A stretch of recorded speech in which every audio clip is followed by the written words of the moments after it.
In this video, I'm going to be showing you guys how to create a Wise account in Ghana. First, you want to go to their official website or application. So you can either open up wise.com on your web browser or download the Wise app from Google Play Store or the Apple Play Store depending on what type of device you have.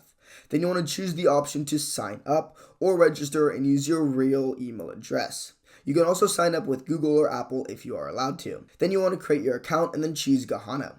Select personal or business if that's your case, and then enter your real name, phone number, date of birth, and residential address that's in Ghana. Then you want to confirm your phone number via SMS and choose Ghana as your country of residence. This will make sure that the sign-up is compliant with Wise's rules and financial regulation. Then you want to verify your identity with a Ghana-issued ID. When prompted, upload a clear photo of your Ghana card, it's a national ID, passport, or driver's license. Then you want to follow the on-screen steps, which sometimes includes a selfie. This is required by Wise for legal anti-money laundering checks. Then finally, to confirm your account, you want to add funds to your Wise balance once you're verified.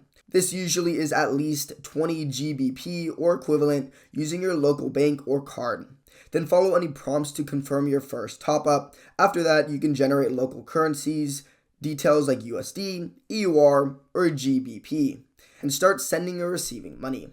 If this has helped you, subscribe.